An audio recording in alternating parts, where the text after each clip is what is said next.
ஆயக்கலைகள் 64 அதில் ஒரு முக்கிய கலையான ஜோதிட கலையின் மூலமாக என்னுடன் இணைந்துள்ள அன்பு நேயர்களுக்கு இனிய வணக்கம்ங்க. மீனராசி நேயர்களுக்கு புதுசாக அப்படி என்ன இருக்க போகுது, எப்பவும் போல வாழ்க்கை கீழேயே தான் போகுது அப்படின்னு கதரும் நேயர்களுக்கு ஒரு நல்ல செய்தி காத்திருக்குதுங்க. அந்த செய்தியை தெரிஞ்சுக்கிறதுக்கு முன்னாடி இந்த உலகை காக்கும் முருகப்பெருமானுடைய பாதம் தொட்டு வணங்கி வீடியோக்குள்ளே போகலாங்களா? என்னுடன் சேர்ந்து நீங்களும் இந்த மந்திரத்தை சொல்லிட்டே உங்களால் முடிஞ்சதுன்னா கமெண்ட் பாக்ஸில் ஒரு முறை கமெண்ட் பண்ணுங்க. ஓம் முருகா போற்றி, ஓம் முருகா போற்றி, ஓம் முருகா போற்றி. பழனி ஆண்டவா, செந்தூர் வேலவா, சீரும் போர் தளபதியே, சேவல் கொடி ராஜாவே, நீதான் ஐயா இந்த அப்பாவி மக்களை கஷ்டங்களிலிருந்து காப்பாற்றி காலம் முழுக்க கூடவே இருக்கணும். இவங்களுக்காக நான் தினமும் உங்ககிட்ட வேண்டிக்கிறேன். இவங்களுக்கு ஒன்றுனா நீதான் ஐயா பொறுப்பு. அப்படியே நான் சொல்லும் ஜோதிடமும் பழிக்க நீதான் ஐயா அருள் புரியணும். தினமும் உங்களுக்கு கிரகநிலை மாற்றத்தால் வரக்கூடிய சுப பலன்களை அறிய கட்டாயம் சப்ஸ்கிரைப் பண்ணி பெல் பட்டன் அப்புறம் ஆல்னு ஆப்ஷன் இருக்கும், அதையும் கொடுத்து வைங்க. ஒவ்வொரு பதிவும் உங்களைய வெற்றியடைய வைக்க வேண்டும் அப்படிங்கிற எண்ணத்தில் தாங்க போடுறோம்.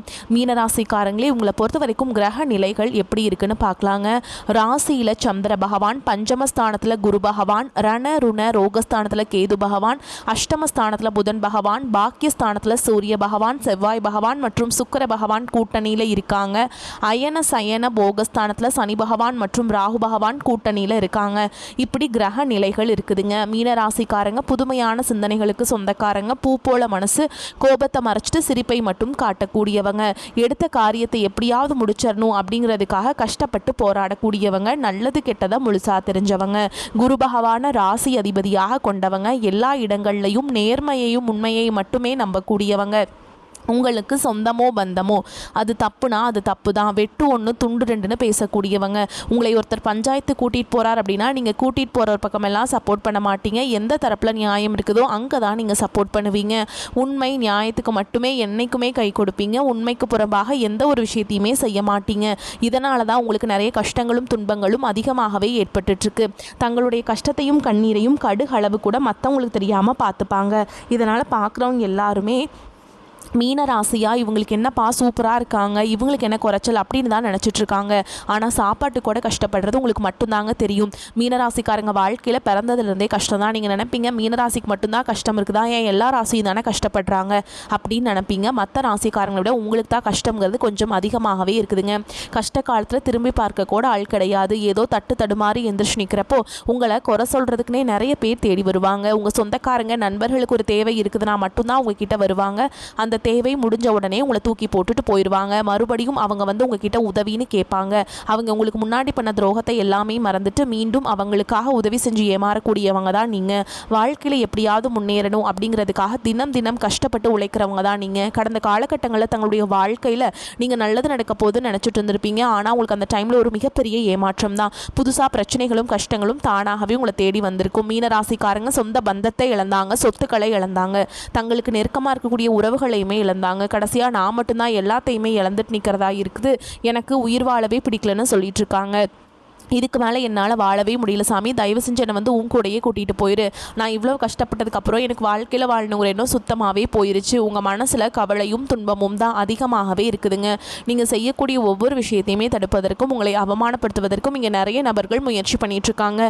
இது எல்லாமே தெரிஞ்சுமே கூட நீங்கள் என்னமோ பண்ணுங்கள், எனக்கு என்ன வந்துச்சு அப்படின்னு தன்னுடைய வேலையில் மட்டும் என்றைக்குமே குறிக்கோளாக இருக்கவங்க தான் நீங்கள். ஏன் எனக்கு மட்டும் ஏன் இவ்வளோ கஷ்டம் வருது, என்னோடய வாழ்க்கையில் நான் யாருக்குமே கெடுதலையோ கஷ்டத்தையோ துன்பத்தையோ கொடுத்ததில்லை, எனக்கு மட்டும் இந்த மாதிரி எல்லாமே நடக்குது அப்படின்னு தான் பெரும்பாலான நபர்கள் சொல்லிட்டு இருக்கீங்க. உங்களுக்கு பிரச்சனைங்கிறது வரும், அது கொஞ்ச நாள் இருக்கும், அதுக்கப்புறம் இந்த பிரச்சனை போயிடும். இந்த மாதிரி பிரச்சனை வரும் போகும் அப்படிங்கிற நிலைமையில தான் நிறைய நபர்கள் வாழ்ந்துட்டு இருக்கீங்க. நீங்க என்னதான் பிரச்சனையை தவிர்த்தாலும் ஏதாவது ஒரு சூழல்ல உங்களை நோக்கி பிரச்சனையும் கஷ்டமும் வந்துக்கிட்டு தாங்க இருக்கு. இது நாள் வரைக்கும் நடந்த கெட்ட விஷயத்தை எல்லாமே விட்டுருங்க. இனி வரக்கூடிய நாட்களில் உங்களுக்கு எப்படிப்பட்ட நன்மைகள் நடக்க போகுது அப்படிங்கிறத இந்த பதிவில் நம்ம முழுசாக பார்க்க போகிறோங்க. கடந்த 3 வருடமாகவே பார்த்திங்கன்னா பெரிதாக வந்து மீனராசிக்காரங்க வாழ்க்கையில் எந்த ஒரு முன்னேற்றமுமே கிடையாது. ஏதாவது நல்லது நடக்க போகிற மாதிரி இருக்கும், ஆனால் அது நடக்காது. இந்த மாதிரி ஏமாற்றத்தோடையே பார்த்திங்கன்னா 3 வருடங்கள் நீங்கள் கழிச்சிட்டிங்க. குறிப்பாக இந்த 2025 உங்களுக்கு மிகப்பெரிய ஒரு ஏமாற்றத்தை மட்டுமே இந்த 11 மாதங்களும் கொடுத்துருக்கும். மீதி இருக்கக்கூடிய இந்த 2026 சரி, இப்போ இந்த டிசம்பர் மாதத்தில் மீதி இருக்கக்கூடிய நாட்களும் சரி உங்களுக்கு நல்ல ஒரு முன்னேற்றத்தை தரக்கூடிய நாட்களாகவே பார்க்கப்படுது. ஏன்னா இந்த இடைப்பட்ட நாட்களில் உங்களுக்கு சனியுடைய வக்ர பயிற்சியும் குருவுடைய வக்ர நிவர்த்தியும் சுக்கிர பயிற்சி சூரிய பயிற்சி 5 கிரகங்களுடைய சேர்க்கை எல்லாமே உங்களுக்கு இந்த மீன ராசியில் குரு பகவானுடைய ராசியில் தான் நடக்க போகிறதுனால 12 ராசிகளை விட நல்ல ஒரு முன்னேற்றம் அப்படிங்கிறது உங்களுக்கு தாங்க அதிகமாகவே கிடைக்க போகுது. ஏன்னா முதலாவதாக பார்த்திங்கன்னா சனியுடைய வக்ர பயிற்சி. சனி பகவான் பார்த்திங்கன்னா உங்களுடைய மீன ராசியில் தான் இருக்கார். மீன ராசியிலே வக்ர நிவர்த்தி அடைகிறதுனால ஒட்டுமொத்த சனி பயிற்சி பலன்களும் உங்களுக்கு முழுமையாக கிடைக்க போகுது வரக்கூடிய நாட்களில் இருந்து. இதனால் 2026 பொறுத்த வரைக்கும் நல்ல ஒரு முன்னேற்றத்தை தரக்கூடிய ஒரு ஆண்டாகவே பார்க்கப்படுது. அது மட்டும் இல்லாமல் குருவுடைய ராசியில் பார்த்திங்கன்னா உங்களுடைய ராசியில் குரு பகவான் 5ஆம் இடத்துலேருந்து 8ஆம் இடத்தை பார்க்குறதுனால குரு பயிற்சியோட பலன்களும் உங்களுக்கு முழுமையாக கிடைக்க போகுதுங்க. இதன் மூலமாக பொருளாதார ரீதியாகவும் நல்ல ஒரு முன்னேற்றம் அப்படிங்கிறது கண்டிப்பாக உங்கள் வாழ்க்கையில் ஏற்பட போகுதுங்க.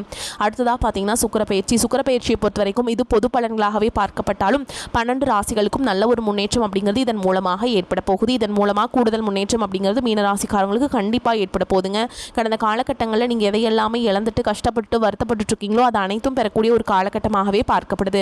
கடந்த காலகட்டங்களில் நல்ல ஒரு வேலைங்கிறது கிடைச்சிருக்காது. ஏதோ ஒரு கிடைக்கிற வேலைக்கு ஒரு 10,000 சம்பளத்துக்கோ 15,000 சம்பளத்துக்கோ பிடிக்காத ஒரு வேலையை குடும்ப கஷ்டத்துக்காக வேறு வழியே இல்லாமல் செஞ்சுட்டு இருந்திருப்பீங்க.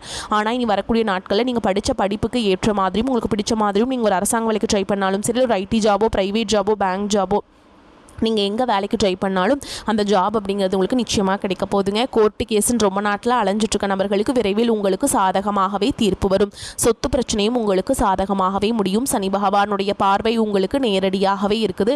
இதன் மூலம் வருமானம் அப்படிங்கிறது பல வழிகளில் வரும். தொழிலில் லாபம் சற்று அதிகமாகவே கிடைக்கும். அரசியல்வாதிகளை பொறுத்த வரைக்கும் புதிய பொறுப்புகள், புதிய பதவிகள் எல்லாமே தானாகவே உங்களை சேரும். ராகு கேதுவால் உங்களுடைய செல்வாக்கு உயரும். உடல் ஆரோக்கியம் மேம்படும். சங்கடங்கள் நீங்கும். மறைமுகமாக உங்கள் தொழில் வாழ்க்கையிலும் சரி, இல்லற வாழ்க்கையிலும் சரி நிறைய நபர்கள் தொல்லை கொடுத்துருப்பாங்க. நீ அவங்களுடைய தொந்தரவுங்கிறது முழுவதுமாகவே இருக்காது. கடந்த காலகட்டங்களில் நீங்களும் ஒரு கம்பெனியில் இரவு பகல் பார்க்காம உழைச்சிட்டு இருந்திருப்பீங்க. உங்களுடைய சொந்த கம்பெனியாக நினச்சி வேலை செஞ்சுருப்பீங்க. ஆனால் உங்களுக்கு இது நாள் வரைக்கும் சரியான ஒரு அங்கீகாரம் அப்படிங்கிறது கிடைச்சிருக்காது. உங்களுக்கு அப்புறமோ உங்கள் கூடையோ நிறைய நபர்கள் வேலைக்கு வந்திருப்பாங்க. அவங்களுக்கு நிறைய சலுகைகள் எல்லாமே கிடைச்சி நல்ல ஒரு முன்னேற்றத்திற்கு போயிருப்பாங்க. ஆனால் இனி வரக்கூடிய நாட்களில் உங்களுக்கு சம்பள உயர்வு, பதவி உயர்வு, உங்களுக்கு மேலே இருக்கக்கூடிய அதிகாரிகளுடைய ஆதரவு முதற்கொண்டு உங்களுக்கு கிடைக்க போகுதுங்க. இனி உங்கள் வார்த்தைக்கு மதிப்பு மரியாதை கிடைக்கும். அந்தஸ்தில் நீங்கள் எதிர்பார்த்த உயர்வுக்கு போக போகிறீங்க. இனி நினச்சது எல்லாமே நடக்கும். தொழில் வியாபார தடைகள் அனைத்தும் விலகும். லாபம் அதிகமாக கிடைக்கும். முன்னேற்றம் உண்டாகும். வரவேண்டிய பணம் விரைவில் கைக்கு சேரும். குடும்பத்தில் நெருக்கடிகள் விலகும். செல்வாக்கு அந்தஸ்து உயரும். வெளிநாட்டு முயற்சிகள் வெற்றியை தரும். தெய்வ சிந்தனை அதிகமாகும். பெரியோர்களுடைய உதவிகள் கிடைக்கும். உறவுகளில் இருந்த சண்டை சச்சரவு முழுவதுமாகவே விலகும். புதிய நண்பர்கள் உங்களுக்கு உதவி செய்வாங்க. தொழிலில் ஏற்பட்ட நெருக்கடிகள் நீங்கும். முடங்கி கிடந்த நிறுவனங்கள் மீண்டும் இயங்கும். வியாபாரத்தில் எதிர்பார்த்த லாபம் கிடைக்கும். புதிய தொழில் தொடங்கக்கூடிய முயற்சிகள் அனைத்தும் கண்டிப்பாக உங்களுக்கு வெற்றியை தரும். கடந்த காலகட்டங்களில் திருமண நிலை அப்படிங்கிறது பார்த்தீங்கன்னா மீனராசிக்காரங்களுக்கு நிறைய பிரச்சனையும் சிக்கலையுமே பெரும்பாலும் சந்திச்சிருப்பீங்க. இதில் குறிப்பாக பார்த்தீங்கன்னா பெண்களுக்கு ஏதாவது ஒரு வகையில் திருமணம் அப்படிங்கிறது அடைஞ்சிருது. ஆனால் ஆண்கள் தான் ரொம்ப பாவம். ஏன்னா அடிச்சு பிடிச்சி நிச்சயதார்த்தம் வரைக்கும் போனால் கூட அக்கம் பக்கம் இருக்கிறவங்க தெரிஞ்சவங்களே கெடுத்து வர்றதுக்கு நிறைய நபர்கள் இருக்காங்க. அது மட்டும் இல்லாமல் ஜாதகத்துலேயும் பார்த்தீங்கன்னா சுத்த ஜாதகம், ராகு கேது ஜாதகம், செவ்வாய் ஜாதகம்னு சொல்லி இதன் மூலமாகவும் திருமண தடை அப்படிங்கிறது அதிகமாகவே ஏற்பட்டுருக்கு. இனி வரக்கூடிய இந்த ஒரு 6 மாதங்களுக்குள்ள விரைவில் நீங்கள் திருமண வாழ்க்கைக்குள்ளே நீங்கள் அடியெடுத்து வைக்க போகிறீங்க. வாழ்க்கை துணையை இழந்த மீனராசி ஆண்களோ பெண்களோ அடுத்து 2வது திருமணம், அதாவது மறுமணம் பண்ணலாமா வேண்டாமா அப்படிங்கிற ஒரு மிகப்பெரிய குழப்பத்தில் இருப்பீங்க. அப்படி 2வது திருமணம் பண்ணும்போது சொந்தக்காரங்க தப்பாக பேசிடுவாங்களா, ஊர்க்காரங்க தப்பாக நினச்சிருவாங்களா, அவங்க என்ன நினைப்பாங்க, இவங்க என்ன நினைப்பாங்க அப்படின்ட்டு இதற்காகவே 2வது திருமணத்தை பற்றி யோசிக்காமல் இருக்கீங்க. இப்போ இருக்கக்கூடிய பொருளாதார சூழலும் இப்போ இருக்கக்கூடிய காலகட்டத்தையும் வச்சு பார்க்கும்போது ஒரு சிங்கிள் பேரண்டால் இந்த சொசைட்டியில் சர்வே பண்ணுறது ரொம்ப கஷ்டங்க. நீங்கள் எதிர்பார்த்த மாதிரியே நல்ல ஒரு மறுவாழ்க்கை அப்படிங்கிறது விரைவில் உங்களுக்கு அமையும். குழந்தை பாக்கியத்துக்காக எங்கிய மீனராசி நேயர்கள் பார்த்தீங்கன்னா எங்களுக்கு மேரேஜ் ஆகி 3 வருஷம் ஆகுது சாமி, 5 வருஷம் ஆகுது, 8 வருஷம் ஆகுது, நாங்களும் போகாத ஹாஸ்பிட்டல் இல்லை, பார்க்காத ட்ரீட்மெண்ட் இல்லை, வாரத்தில் 3 நாள் முருகன் கோவிலுக்கு போய் வழிபாடு செஞ்சுட்டு வந்துட்டுருக்கோம், ஆனால் எங்களுக்கு குழந்தை பாக்கியமே இல்லை சாமி அப்படின்னு தான் நிறைய நபர்கள் சொல்கிறீங்க. கண்டிப்பாக வரக்கூடிய ஒரு 6 மாதங்களுக்குள்ளே நிச்சயமாக உங்களுக்கு குழந்தை பாக்கியம் அப்படிங்கிறது விரைவில் உண்டாகும். பிரிந்திருக்கக்கூடிய கணவன் மனைவி எல்லாமே பார்த்திங்கன்னா டிவோர்ஸ்க்காக அப்ளை பண்ணி வெயிட் பண்ணிட்டு இருப்பீங்க. அப்படி இல்லைனா சண்டை போட்டு தனியாக பிரிஞ்சு கூட வாழ்ந்துட்டு இருப்பீங்க. நீங்கள் மீண்டும் ஒரு முறை நேரில் சந்தித்து பேசக்கூடிய வாய்ப்பு கிடைக்கும் பட்சத்தில் கண்டிப்பாக இருவரும் ஒன்றாக இணைந்து வாழ்வீங்க. கடந்த காலகட்டங்களில் காதல் அதிகமான தோல்விகளை மட்டுமே சந்தித்த ராசின்னு பார்த்தீங்கன்னா அது முழுக்க நீங்கள் மட்டும்தான். நல்லா லவ் பண்ணிட்டு இருந்திருப்பீங்க. திடீர்னு ஒரு சண்டை சச்சரவு, ஈகோ பிரச்சனை மூலமாக அந்த லவ் பிரேக்கப் ஆகிருக்கும். இல்லை வீட்டில் போய் சொல்லும்போது பெற்றோர்கள் உங்களுடைய காதலுக்கு தடையாக இருந்திருப்பாங்க. ஆனால் இனி வரக்கூடிய நாட்களில் உங்களுடைய காதலை வெளிப்படுத்தும் போது அந்த காதல் கண்டிப்பாக கைகூடும். வீட்டில் போய் சொல்லும்போது பெற்றோர்களே உங்களுக்கு முன்னாடி நின்று திருமணம் செய்து வைக்கக்கூடிய வாய்ப்புகள் அதிகமாகவே உள்ளது. இனி வரக்கூடிய நாட்களில் கடினமான காரியத்தையுமே சுலபமாக செஞ்சு முடிச்சிருவீங்க. உங்கள் எளிமையான பேச்சு திறமையால் நீங்கள் அனைவரையுமே கவர்ந்தெழுப்பீங்க. சமூகத்தில் உங்கள் பெயருக்கும் புகழுக்கும் படிப்படியாக முன்னேற்றம் வரப்போகுது. சிலருக்கு படிப்பதற்காகவும் வேலை விஷயமாகவும் தொழில் விஷயமாகவும் வெளியூர் வெளிநாடு போகக்கூடிய வாய்ப்புகள் எல்லாமே கிடைக்க போகுதுங்க. உங்கள் குடும்பத்தில் கடந்த காலகட்டங்களில் எந்த ஒரு சுப நிகழ்ச்சியுமே நடந்திருக்காது. இதை நினச்சி வீட்டில் இருக்கக்கூடிய பெரியவங்க எல்லாமே ரொம்பவே வருத்தப்பட்டுட்டு இருந்திருப்பாங்க. ஆனால் இனி வரக்கூடிய நாட்களில் உங்கள் குடும்பத்தில் திருமணம், சீமந்தம், புதிதாக வீடு கட்ட ஆரம்பிப்பீங்க, கிரகப்பிரவேசம் போன்ற சுப நிகழ்ச்சிகள் எல்லாமே நடக்க போகுது. மீனராசியை பொறுத்த வரைக்கும் நீங்கள் ஆண்களோ பெண்களோ அரசு வேலையோ தனியார் வேலையோ கூலி வேலையோ நீங்கள் எதிர்பாராத வருமானம் அப்படிங்கிறது உங்களுக்கு இரட்டிப்பு மடங்காக கிடைக்க போகுதுங்க. சேமிப்பு அப்படிங்கிறது பல மடங்காக உயரப்போகுது. இதன் மூலமாக கடந்த காலகட்டங்களில் உங்களுக்கு ஏற்பட்ட கடன் பிரச்சனை அனைத்தும் வரக்கூடிய நாட்களில் முழுவதுமாக நிவர்த்தியாக போகுது. நீங்கள் போய் ஒரு மீனராசிக்காரங்களை பார்த்து கேட்டிங்க அப்படின்னா எனக்கு 3 லட்சம் இருக்குதுங்க, 5 லட்சம் இருக்குதுங்க, 10 லட்சம் இருக்குதுங்கன்னு சொல்லுவாங்க. கடன் இல்லாத மீனராசிக்காரங்க நீங்கள் பார்க்குறது ரொம்ப ரொம்ப அரிதுங்க. அந்த அளவுக்கு பொருளாதார ரீதியாகவும் மிகவும் சிரமப்பட்டவங்க தான் நீங்கள். ஆனால் இனி வரக்கூடிய நாட்களில் ஒரு மிகப்பெரிய ஒரு அசுர வளர்ச்சி அப்படிங்கிறது உங்கள் வாழ்க்கையில் ஏற்பட போகுது. உங்களை தேடி பார்த்தீங்கன்னா புதிதாக ஒரு உறவு வரப்போகுது. அந்த உறவு பார்த்தீங்கன்னா உங்களுடைய புதிய நண்பராக இருக்கலாம், இல்லை புதிய காதலியாக இருக்கலாம், இல்லை வருங்கால மனைவியாக இருக்கலாம், இல்லை புதிய தொழில் பார்ட்னராக இருக்கலாம். இவர்கள் மூலமாக நல்ல ஒரு தொடக்கம் அப்படிங்கிறது 2026 உங்களுக்கு ஆரம்பிக்க போகுதுங்க. இவர்கள் மூலமாக 2026 அப்படிங்கிறது உங்களுக்கு வெற்றியை தரக்கூடிய ஒரு ஆண்டாகவே பார்க்கப்படுது. மீனராசிக்காரங்களே, பொருளாதார நிலைமை திருப்தி தருவதாக இருக்கும். கணவன் மனைவிக்கிடையே அந்யோன்யம் அதிகரிக்கும். உடல் ஆரோக்கியம் மேம்படும். தந்தையுடன் ஏற்பட்டிருந்த மனஸ்தாபங்கள் நீங்கும். அவர்கள் மூலம் எதிர்பார்த்த பண உதவியும் கிடைக்கும். பிள்ளைகளால் பெருமைகள் உண்டாகும். சகோதரர்களுக்காக செலவு செய்ய நேரிடும். அரசாங்க வகையில் எதிர்பார்த்த காரியம் சாதகமாக முடியும். அலுவலகத்தில் உற்சாகமாக உங்கள் பணிகளை செய்வீங்க. ஒரு சிலருக்கு இருக்கும் இடத்திலிருந்து வேறு ஊருக்கு மாறுதல் கிடைக்கும். அதனால் நன்மையே உண்டாகும். வியாபாரத்தில் எதிர்பார்க்கும் லாபம் கிடைக்கும். சிலர் வாடகை இடத்திலிருந்து சொந்த இடத்துக்கு கடையை மாற்றி விரிவுபடுத்தும் வாய்ப்பு ஏற்படும். குடும்பத்தை நிர்வகிக்கும் பெண்களுக்கு மிகவும் மகிழ்ச்சி தரும் காலகட்டம். குடும்ப பொறுப்புகளை உறவினர்கள் பகிர்ந்து கொள்வது ஆறுதலாக இருக்கும். எச்சரிக்கையுடன் எதிலும் ஈடுபடும் மீனராசிக்காரங்களே, நீங்க அவசரமாகவும் எதையும் செய்யும் தயங்காத குணமும் உடையவங்க. இந்த காலகட்டத்தில் பண வரத்து கூடும். உடல் சோர்வு உண்டாகலாம். வீண் கவலை, வீண் வாக்குவாதங்கள் ஆகியவை ஏற்படும். முயற்சிகளில் வெற்றி உண்டாகும். எதிர்ப்புகள் அகலும். நீண்ட நாட்களாக இழுபறியாக இருந்த வந்த பிரச்சனைகள் தீரும். தொழில் வியாபாரம் லாபகரமாக நடக்கும். அரசாங்கம் மூலம் நடக்க வேண்டிய காரியங்கள் சாதகமான பலன்களை தரும். பயணங்கள் மூலம் வியாபாரம், தொழில் விரிவாக்கம் பெறும். பழைய பாக்கிகள் வசூலாகும். நிதிநிலை உயரும். உத்தியோகத்தில் இருப்பவர்கள் செயல் திறமை மூலம் கடின பணிகளையும் எளிதாக செய்து முடிப்பீங்க. கஷ்டமில்லாத சுக வாழ்க்கை உண்டாகும். வீட்டில் சுபகாரியங்கள் நடக்கும். திருமண முயற்சியில் ஈடுபட்டு இருப்பவர்களுக்கு சாதகமான பலன்கள் கிடைக்கும். ஆடை ஆபரணங்கள் சேரும். விருந்தினர்கள் வருகை இருக்கும். கணவன் மனைவிக்கிடையே நெருக்கம் அதிகரிக்கும். உங்களது செயல்களுக்கு குடும்பத்தினரின் ஒத்துழைப்பு இருக்கும். சுதந்திரமான எண்ணங்கள் ஏற்படும். பெண்களுக்கு நீண்ட நாட்களாக இழுபறியாக இருந்த அந்த பிரச்சனைகள் தீரும். எதிர்ப்புகள் அகலும். பண வரத்து கூடும். கலைத்துறையினருக்கு நட்பு வகையில் நிதானத்தை கடைபிடிப்பது நன்மையை தரும். சில நேரத்தில் விபரீதமான எண்ணங்கள் தோன்றலாம். கவனம் தேவை. பணிகள் தொடர்பான விஷயங்களில் சாதகமான பலன் கிடைக்கும். கடன் பிரச்சனைகள் குறையும். அரசியல் துறையினர்களுக்கு எதிர்பார்த்த பண உதவி கிடைக்கும். எடுத்த வேலைகளில் மிகவும் கவனமுடன் செயல்படுவது நன்மையை தரும்.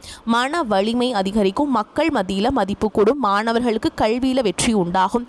கடினமான வேலைகளையும் எளிதாக செய்து முடிப்பீங்க. விளையாட்டுகளில் ஆர்வம் உண்டாகும். சில முக்கியமான பணிகளை முடிக்க வேண்டிய கட்டாயம் ஏற்படும். உங்கள் பக்கம் நியாயம் இருந்தாலும் அதை மென்மையாக மனைவியிடத்தில் எடுத்து கூற வேண்டும். அழுத்தம் கொடுத்தால் வீட்டிலிருந்த அமைதி கெட்டு போகும். எந்த காரியமாக இருந்தாலும் ஒருவருக்கொருவர் பேசி தீர்த்து கொள்வது நன்மையை தரும். இருப்பினும் இந்த காலகட்டத்தில் அனைத்து பிரச்சனைகளும் கடந்து போகும். வியாபாரத்தில் திடீர் திருப்பங்கள் உண்டாகும். புதிய முதலீடுகளில் ஆர்வம் காட்டுவீங்க. உறவினர்களால் சில தொந்தரவுகள் உண்டாகும். வீட்டில் உள்ளவர்களின் விருப்பங்களை பூர்த்தி செய்வீங்க. வெளிநாடு செல்வதற்கான வாய்ப்புகள் ஏற்படும். குடும்பத்துடன் விருந்து நிகழ்ச்சிகளை கலந்து கொள்வீங்க. பிள்ளைகள் பெற்றோரின் மனம் அறிந்து நடந்து கொள்வீங்க. கல்வியில் கவனத்தை செலுத்துவீங்க. வேலை செய்யும் இடத்துல சிலருக்கு மறைமுக எதிர்ப்புகள் ஏற்படலாம். வேலையில் மிகுந்த கவனமாக இருக்க வேண்டும். அதிகாரிகளின் போக்கு மன சஞ்சலத்தை ஏற்படுத்தும். அனைத்து சங்கடங்களும் விலகும். அரசு அலுவலகத்தில் முக்கிய வேலைகளை எச்சரிக்கையாகவும் கவனமாகவும் செய்ய வேண்டிய காலகட்டம்.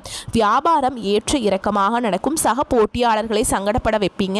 தொழில்நுட்பத்தோடு வியாபாரத்தை பெருக்குவீங்க. திட்டம் போட்டு செய்வதால் பாதிப்புகள் குறைவாக இருக்கும். ஆன்லைன் சூதாட்டங்களை அறவே ஒதுக்க வேண்டும். இல்லத்தரசிகளின் ஆசைகள் நிறைவேறும். எதிர்பாராமல் சில ஆதாயங்கள் உண்டாகும். ஆபரண சேர்க்கை ஏற்படும். வேலை பார்க்கும் பெண்களுக்கு மகிழ்ச்சியான செய்திகள் கிடைக்கும். அலுவலகத்தில் ஒத்துழைப்பு கூடும். மீனாட்சி அம்மனை வழிபாடு செய்யணுங்க. ஓம் அங்கையற்கண்ணி அம்மையே போற்றி, ஓம் அகிலாண்ட நாயகியே போற்றி அப்படிங்கிற மந்திரத்தை பாராயணம் செய்வதும் நன்மையை தரும். மேலும் உங்களை பொறுத்த வரைக்கும் நட்சத்திர பலன்களை பார்க்கலாங்க. அந்த வகையில் பூரட்டாதி நட்சத்திரம் 4ஆம் பாதம். உங்களை பொறுத்த வரைக்கும் தொழிலில் சிக்கல்கள் உருவாகுது என்றாலும் சில வாக்குவாதங்கள் இருக்கும். எதிலும் அளவோடு ஈடுபட்டு வந்தால் தொல்லைகள் இருக்காதுங்க. அடுத்தவர்களுடைய விவகாரங்களில் வீணாக தலையிட வேண்டாம். பகைவர்கள் பணிந்து போகும் வாய்ப்புகள் உண்டுங்க. அடுத்ததாக உத்திரட்டாதி நட்சத்திரம். உங்களை பொறுத்த வரைக்கும் விடாப்பிடியாக செயல்பட்டு சில வேலைகளை முடிப்பீங்க. உறவினர் நண்பர்களுடன் மனஸ்தாபங்கள் வரும். யாருக்கும் சாட்சி கையெழுத்திட வேண்டாம். வியாபாரத்தில் வேலையாட்கள் பிரச்சனைகள் வரக்கூடும். உத்தியோகத்தில் மறைமுக எதிர்ப்புகள் வந்து நீங்கும். அடுத்ததாக ரேவதி நட்சத்திரம். உங்களை பொறுத்த வரைக்கும் பொதுவாக அன்றாட பணிகளை கவனித்து கொண்டு மிகவும் நிதானமாக இருக்க வேண்டும். பெரியோர் சொல்படி நடந்து கொண்டால் தொல்லைகளை தவிர்க்கலாம். பலவிதமான சூழல்களில் உங்களுடைய சாதுரியத்தால் சமாளிப்பீங்க. உங்களை பொறுத்த வரைக்கும் பரிகாரம் அப்படின்னு பார்த்தோம்னா செவ்வாய்க்கிழமைகள் தோறும் முருகப்பெருமானை வணங்கி வர எல்லா நன்மைகளும் உண்டாகும். பண வரத்து கூடும். கடன் பிரச்சனை தீரும். வரக்கூடிய வாய்ப்புகளை தவற விட்டுறாதீங்க. கெட்டியாக பிடிச்சுக்கோங்க. வாழ்த்துக்கள். வாழ்க வளமோடு நலமோடு. நன்றி, வணக்கம்.